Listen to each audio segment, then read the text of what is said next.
Imagine this. You're standing on a battlefield, smoke rising, the ground trembling beneath your boots. But here's the twist. It isn't World War II. It isn't Normandy or Stalingrad. Instead, you've been thrust back a generation earlier into the trenches of World War I. Machine guns rattle. Poison gas creeps through the mud. Horses and bayonets clash with artillery shells that rain from the sky. Now fast forward just 2 decades. The same world, but a new war.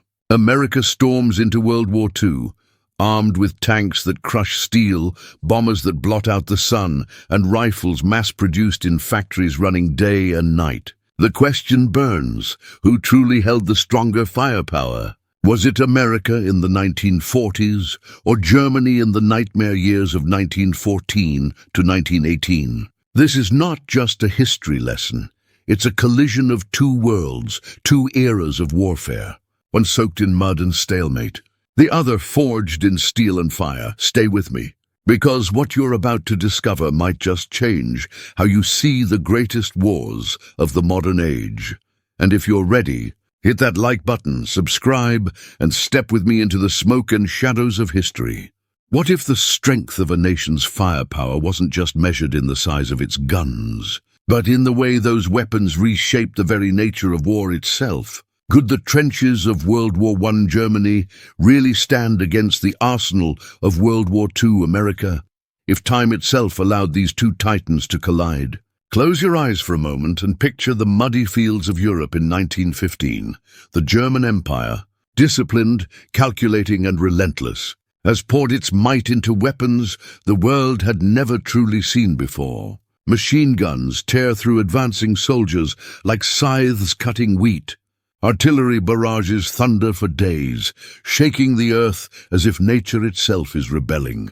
Poison gas drifts silently into enemy lines, burning lungs, blinding eyes, and striking fear deeper than any bullet ever could. German firepower in World War I was not about mobility. It was about domination. It pinned armies to the ground, buried them in trenches, and dared them to lift their heads into a storm of lead and shrapnel. And yet, 25 years later, across an ocean, America emerged onto the world stage with an arsenal that looked almost alien compared to that muddy past.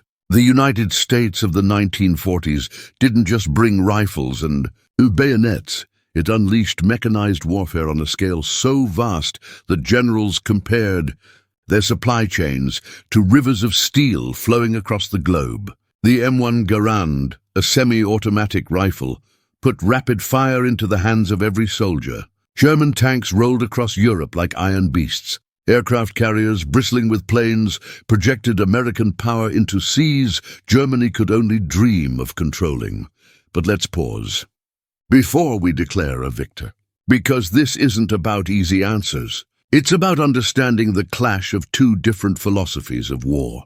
Germany in World War I believed in holding ground, fortifying it, and raining destruction on anyone who dared approach. America in World War II believed in momentum, in speed, in overwhelming firepower that moved forward and never looked back. Which was stronger?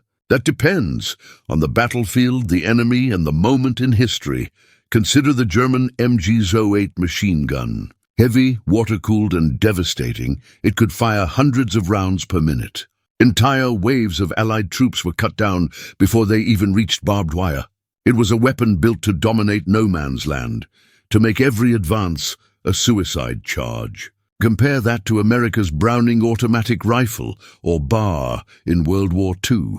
Lighter, mobile, carried by squads, it wasn't about holding one position, it was about pushing forward, step by bloody step. The German gun created immovable walls. The American gun created unstoppable advances. Now imagine them facing each other. A squad of US soldiers in 1944, armed with M1 Garands, bars, and Thompson submachine guns, trying to storm a German trench from 1916 lined with MG-08s, grenades, and bayonets. Who survives? The Americans, with their mobility and rapid fire, would certainly tear into static defenses. But don't underestimate the sheer brutality of entrenched German firepower. Even with superior rifles, running across open ground under machine gun crossfire, is a gamble with death itself. But firepower isn't just about guns, it's about artillery. Germany in World War I had the Big Bertha, a howitzer so massive it could flatten entire fortifications from miles away. The shock waves shattered stone, broke morale, and reduced defenses to rubble before infantry even arrived. Yet by the time America joined World War II, artillery had evolved into a science of destruction. American field guns could fire faster, more accurately, and coordinate with airstrikes above. In Normandy, on D-Day, the skies themselves became artillery as bombers dropped waves of destruction before troops stormed the beaches. Imagine Germany's Big Bertha against America's flying fortresses, the old giants of the battlefield, now dwarfed by steel rain from the heavens. But here's the deeper question. Which was more terrifying? To stand in a trench and hear the endless drum fire of German artillery shaking the ground for hours, never knowing if the next shell would end you, or to look up at the roar of American bombers and realize the entire sky had turned into your executioner. Fear itself was part of the firepower, and both nations wielded it like a weapon. Let's not forget tanks. Germany in World War I introduced them only in small experimental numbers, and often clumsy, crawling, unreliable. Their true strength lay in defensive positions. America in World War II, however, turned tanks into the spearhead of their assaults. The Sherman may not have been the strongest tank of the war, but it was reliable, fast, and produced in overwhelming numbers. It was a weapon of movement, not stalemate.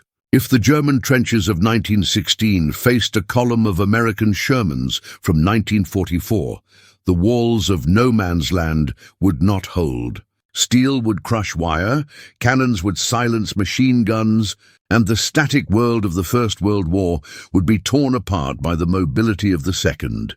But even tanks pale when compared to the rise of the airplane. Germany's biplanes in World War I were legendary for dogfights, their pilots romanticized as knights of the air. Yet their machine guns and bombs were limited, their reach small. America in World War II unleashed entire fleets of aircraft, capable of strategic bombing, ground support, and air superiority, on a scale that made the Great War's flying aces look like relics of a bygone age. A single squadron of American P-51 Mustangs could dominate skies that once saw duels between Fokkers and Sopwith Camels. Still, the power of German firepower in World War I was not to be dismissed. It created a world where men lived like moles, burrowing into the earth to survive. It forced nations to invent new weapons, flamethrowers, grenades, tanks, just to break its grip. It was static, brutal, and merciless. America's firepower in World War II was dynamic, relentless, and industrial. Both were reflections of their age. But this is just the beginning. Because firepower isn't just about weapons. It's about logistics, production, and the will of a nation to sustain the fight. Germany in World War I faced a war of attrition, slowly bled by blockades and shortages. America in World War II was an industrial giant, producing rifles, planes, and ships faster than enemies could destroy them. The battlefield wasn't just trenches or beaches, it was factories, railroads, and shipyards. So here is the mystery we must solve together. If America's industrial flood met Germany's iron walls, who would bend? Would German precision and defensive might grind the Americans into the mud? Or would America's endless rivers of steel wash away the trenches once thought unbreakable? The answer lies not just in the weapons themselves, but in the strategies that wielded them. And in the next chapter, we will march deeper into that question, into the heart of strategy, doctrine, and the psychology of war itself, because firepower alone does not win wars. It's how you use it that shapes history. And so we step forward into the clash of doctrines, where America's mobility collides with Germany's defense. The battlefield awaits. What if the deadliest weapon on the battlefield wasn't the rifle in a soldier's hands, or the cannon thundering in the distance, but the very strategy that decided where, when, and how those weapons would be unleashed? Could the careful, calculated doctrines of Germany in the First World War ever stand against the raw, industrial momentum of America's war machine in the Second? To understand this, we must first step into the mud-soaked labyrinth of the Western Front. Germany in World War I was a master of defense. Its generals believed in creating fortresses not of stone, but of trenches, barbed wire and machine guns. Entire landscapes were transformed into killing grounds, where advancing armies dissolved under relentless fire. It was a philosophy born from necessity.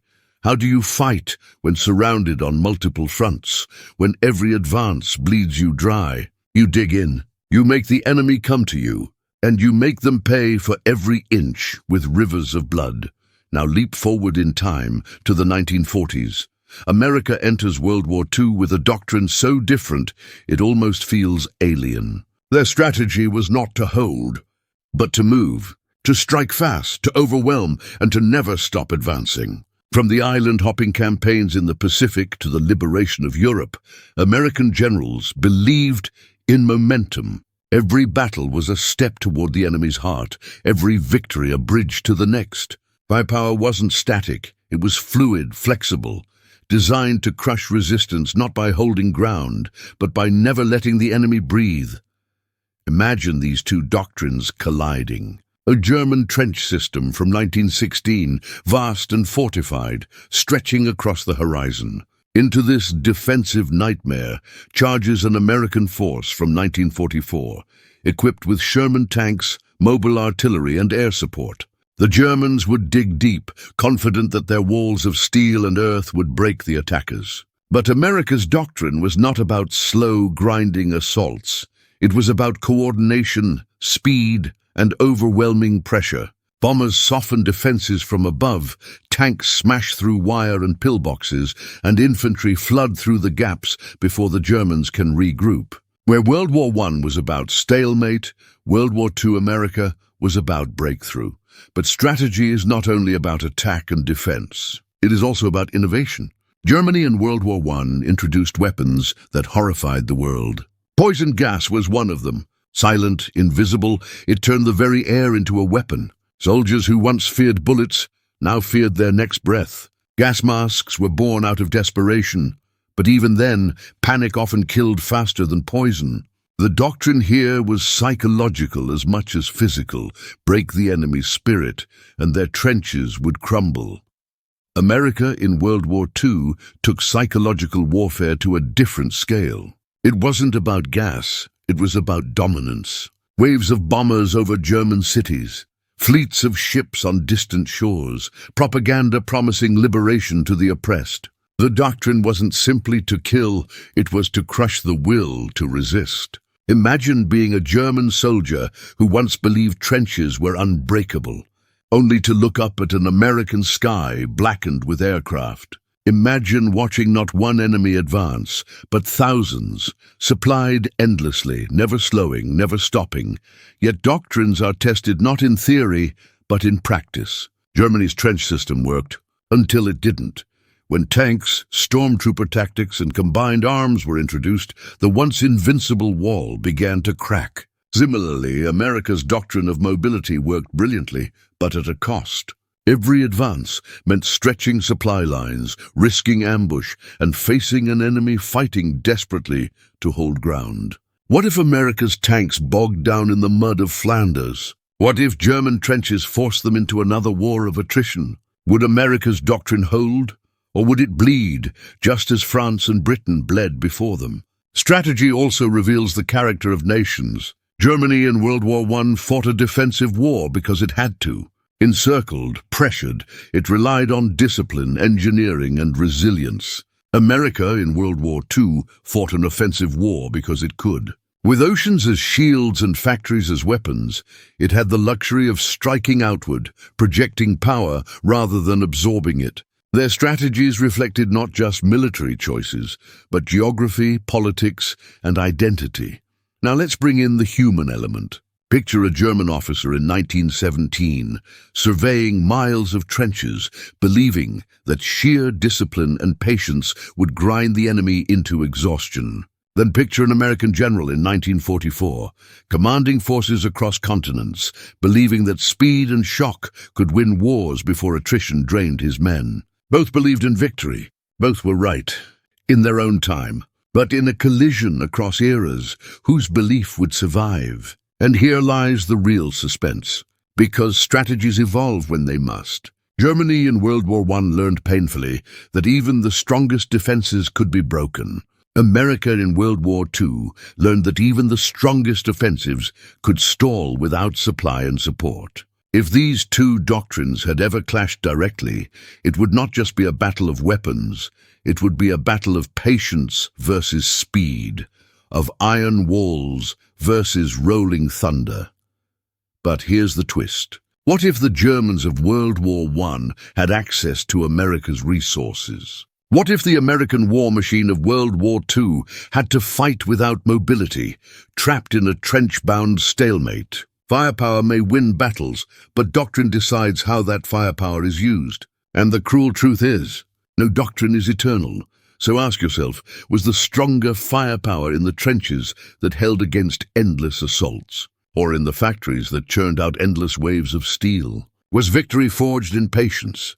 Or in momentum? The answer lies deeper still, in the veins of nations, in the blood price of soldiers, and in the sacrifices civilians made to feed the war machines. Firepower and strategy may define battles, but wars are won by endurance. And in our next chapter, we march away from the battlefield itself and into the hidden war of production, supply, and the power of nations to outlast the storm. Because sometimes the deadliest firepower is not the gun in your hand, but the factory thousands of miles away that built it. What if the real war wasn't fought in the trenches or on the beaches at all, but inside the echoing halls of factories? The pounding rhythm of assembly lines and the endless clatter of steel being born into weapons. Could Germany's disciplined but resource-starved industry of World War I truly compete with the overwhelming industrial surge of America in World War II?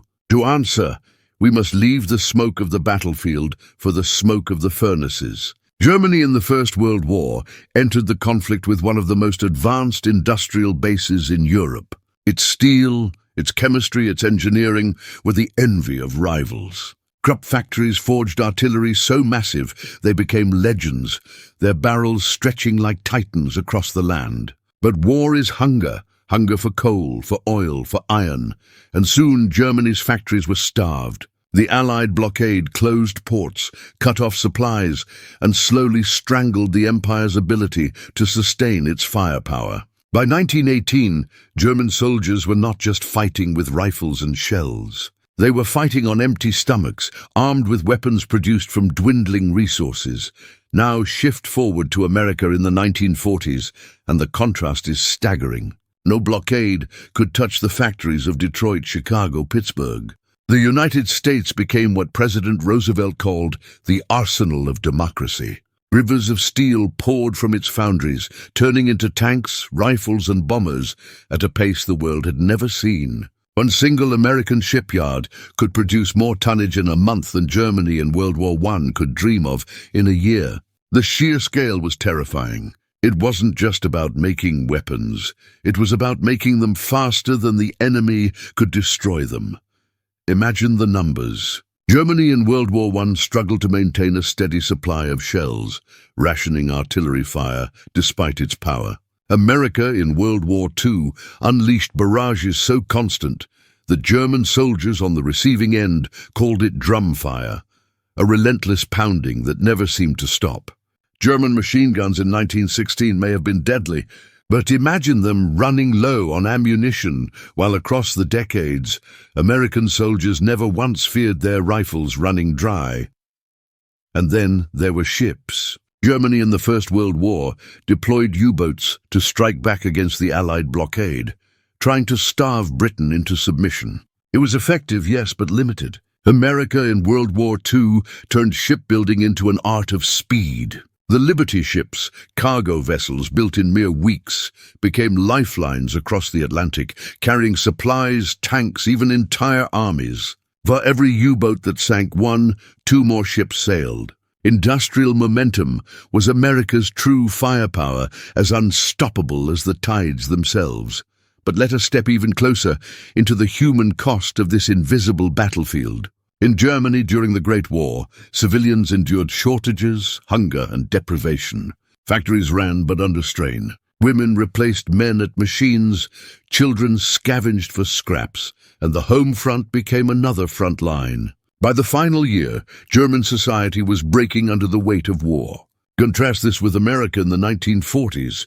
Yes, sacrifices were made, rationing imposed, but the nation thrived on production. Women famously became Rosie the Riveter, building planes and bombs while men fought overseas. Far from collapse, American society was galvanized by its industry, growing stronger as the war dragged on.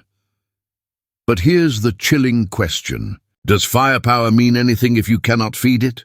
Germany in World War I proved that even the strongest guns fall silent when shells run out. America in World War II proved that with enough production, you could drown your enemy in steel, forcing them to surrender not to strategy, but to exhaustion. Picture it this way. A German soldier in 1916 might fire an MG-08 until the barrel glowed red. But what happens when the ammunition train never arrives? The factory behind him shuttered by blockade? An American soldier in 1944, by contrast, carries an M1 Garand and knows more will come, crates upon crates, fresh from factories that never sleep. One soldier fights with fear of scarcity, the other with the confidence of abundance. Which one would you rather be? And yet, there is tragedy in this contrast. Germany's war machine of 1914 to 1918 was brilliant, efficient, but doomed by isolation. America's machine of 1941 to 1945 was sprawling, sometimes wasteful, but so overwhelming that inefficiency hardly mattered. This invisible battlefield, supply, logistics, production, was as decisive as any tank charge or bayonet assault. It decided who could fight tomorrow, who would starve, and who would stand victorious when the guns finally fell silent. Now let us pull back and ask, if Germany of the First World War had possessed America's resources of the Second, how different might history have been? Imagine Big Bertha cannons, supplied without end, U-boats refueled endlessly, trenches stocked with food and shells for years without pause. Would the war have ended in 1918? Or would the stalemate have stretched, grinding Europe into dust? And what if America's World War II machine had been starved by blockade, as Germany once was? What if the arsenal of democracy had sputtered under shortages, if ration lines stretched not just for sugar and fuel, but for weapons themselves? Would America's doctrine of momentum still have been possible? Or would the giants of Normandy and the Pacific have fallen into the same stagnation that haunted the Somme? These what-ifs remind us, firepower isn't simply a matter of invention or courage. It is a matter of endurance, of which nation can keep its war machine alive the longest. And in this, America's World War II triumph was not just in its rifles, its tanks, or its planes.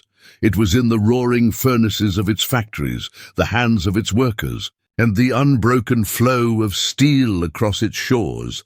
But even industry cannot explain everything, because beyond factories and battlefields lies the human spirit, the soldiers who carried these weapons, the civilians who endured the suffering, and the leaders who gambled with millions of lives in pursuit of victory. And here, perhaps, lies the most haunting question of all.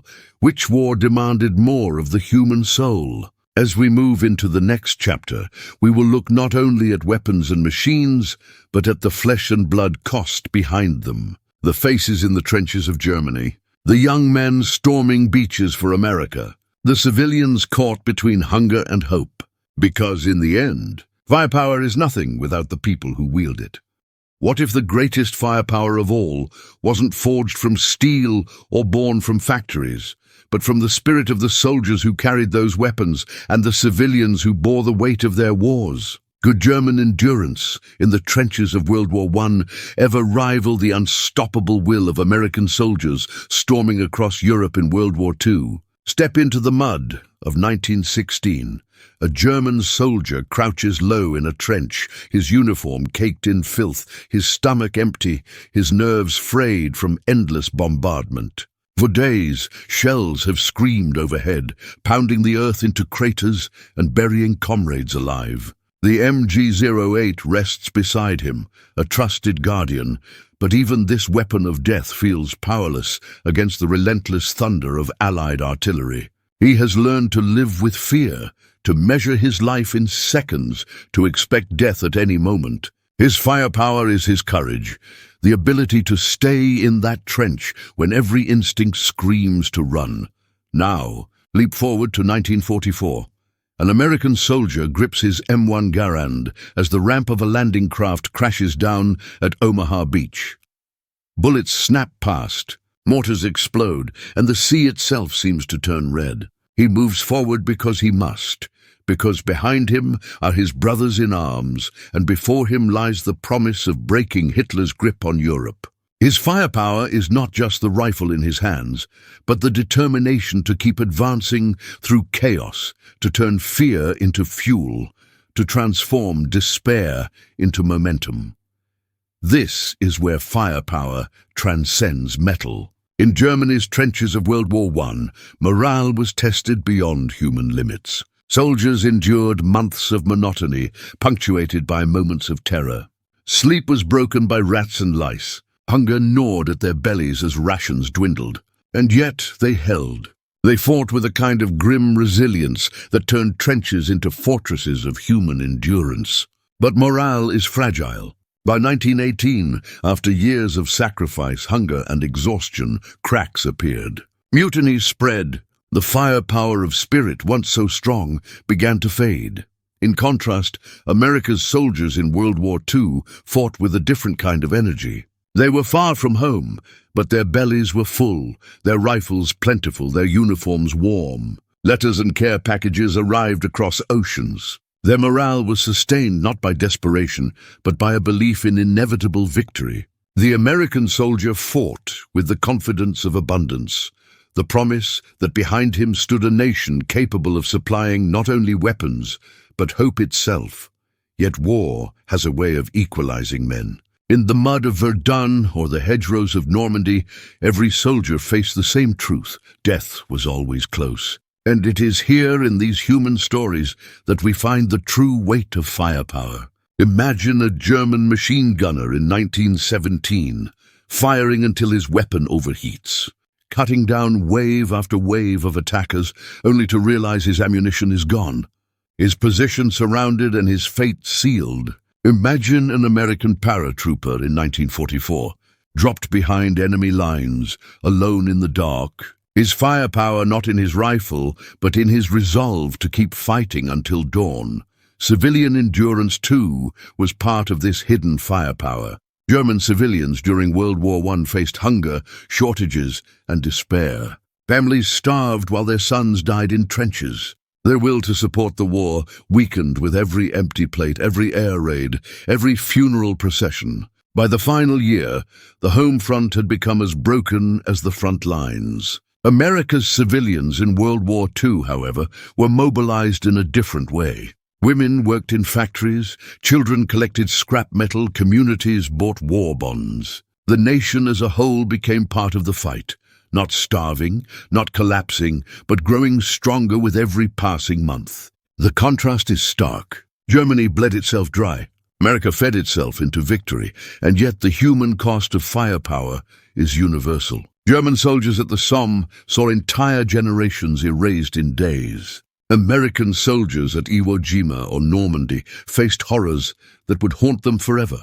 The weapons may have changed, the strategies may have evolved, but the price remained the same. Young men torn apart, families left grieving, cities reduced to rubble. Firepower is never free, it is paid for in lives. But here lies the question we must wrestle with. Which demanded more of the human spirit? Germany's endurance in endless stalemate, or America's relentless push through deadly assaults? Is it harder to sit in a trench for years, waiting for death, or to charge headlong into machine gun fire, knowing survival is a slim chance? One war tested patience, the other tested momentum. Both tested the limits of what human beings can endure. Perhaps the most haunting truth is this: in both wars, courage was forced upon men. A German conscript in 1915, shivering in the mud, did not choose to be brave. An American private in 1944, storming a fortified beach, did not choose to be fearless. Their firepower was not in their weapons, it was in their refusal to surrender when surrender would have been so easy. And yet morale was also a weapon wielded by leaders. Germany's Kaiser promised victory, but delivered hunger. America's Roosevelt promised sacrifice, but delivered abundance. When soldiers believed their sacrifices had meaning, they fought with a fire no gun could match. When belief faded, firepower collapsed no matter how many rifles were in their hands. So what then is stronger, steel or spirit?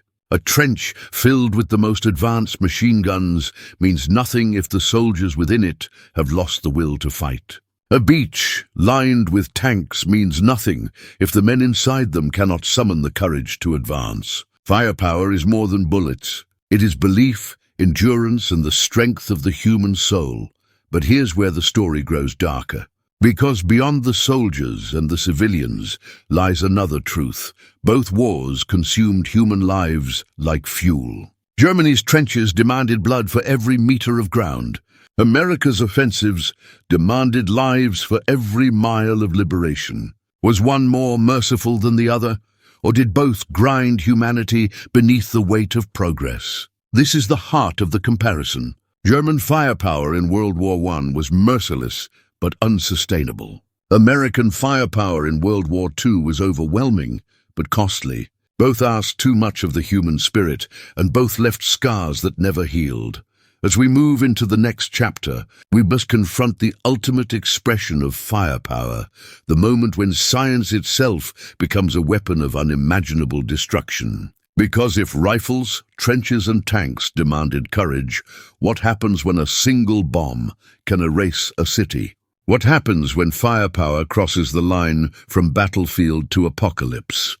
What if war itself could end with the press of a single button? What if the firepower of nations grew so immense that battles no longer decided victory? Bombs did. Could Germany's thunderous artillery and chemical terror of World War I ever compare to the apocalyptic shadow cast by America's atomic weapons in World War II? This is where our journey reaches its climax, the moment when firepower stopped being merely about rifles, tanks or trenches, and became a force capable of reshaping the very destiny of the world.